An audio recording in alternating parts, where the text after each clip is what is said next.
When we look around us, even at our own bodies, what we see is the tip of the iceberg. Think of this for a moment. Take your hand and look at it. Now, your hand looks solid, but it's really not.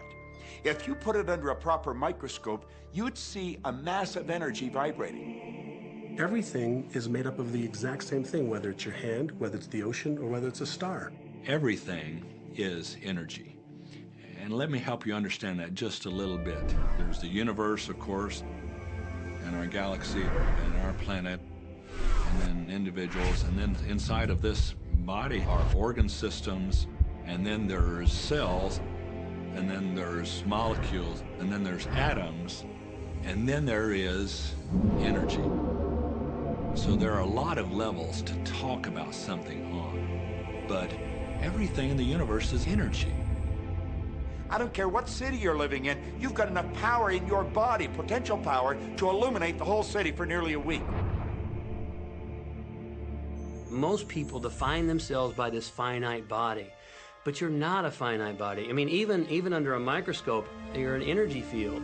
Well, what we know about energy is this. You go to a quantum physicist and you say, what creates the world? And he or she will say, energy. Well, describe energy. Okay, it can never be created or destroyed. It's always was, always has been. Everything that ever existed always exists. It's moving into form, through form, and out of form. Okay, great. You go to a theologian and you ask the question, what created the universe? And he or she will say, God. Okay, describe God. Always was and always has been, never can be created or destroyed, all that ever was, always will be, always moving into form, through form, and out of form. You see, it's the same description, just different terminology. And so if you think you're this meat suit running around, think again. You're a spiritual being. You're an energy field operating in a larger energy field. We're all connected. We just don't see it. There isn't an out there and an in here. Everything in the universe is connected. It's just one energy field. We often get distracted with this thing called our body and our physical being. That just holds your spirit. And your spirit is so big, it fills a room. You are eternal life. You're source energy. You are God manifested in human form, made to perfection. Scripturally, we could say that we are the image and the likeness of God. We could say we are another way that the universe is becoming conscious of itself. We could say that we are the infinite field of unfolding possibility. All of that would be true. Every great tradition has told you that you were created in the image and the likeness of the creative source. That means that you have God potential and power to create your world, and you are. You are. And maybe you've created things to this point that are wonderful and worthy of you, and maybe you haven't. The question I'd ask you to consider is, do the results you have in your life, are they what you really want? And are they worthy of you? If they're not worthy of you, then when would now be the right time to change those? Because you have the power to do that.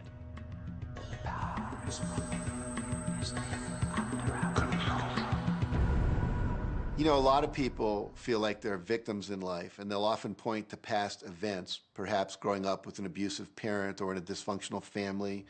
And I would add as a parenthesis here that most psychologists believe that about 85% of families are dysfunctional. So it's like all of a sudden you're not so unique.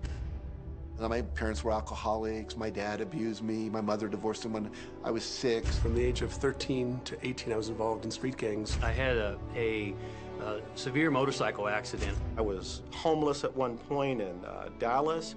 I lived in poverty for 15 years in Houston. When I was a child, I had learning difficulties, and I was considered learning disabled, and I was told I would never read, write, or communicate, never amount to anything, not go very far in life. I mean, that's almost everybody's story in some form or not. So that's just called so what.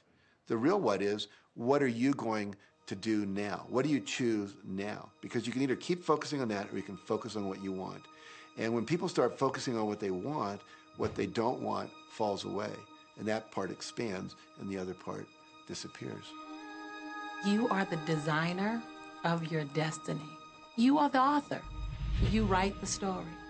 The pen is in your hand, and the outcome is whatever you choose.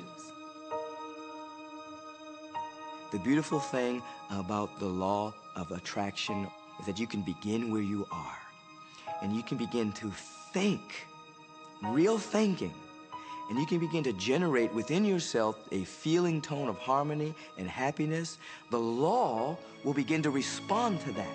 So now you start to have different beliefs, like there is more than enough in the universe. Or you have the belief that everything goes right for me.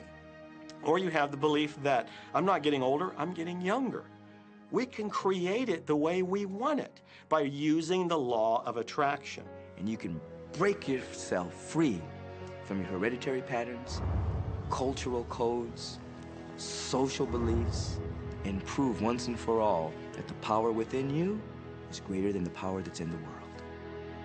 Some of you may be thinking, well, that's very nice, but I can't do that, or she won't let me do that, or he'll never let me do that, or I haven't got enough money to do that, or I'm not strong enough to do that, or I'm not rich enough to do that, I'm not. Every single I'm not is a creation. Whether you can or you can't, you are right tight. Are there any limits to this? Absolutely not. We are unlimited beings. We have no ceiling. The capabilities and the talents and the gifts and the power that is within every single individual on this planet is unlimited.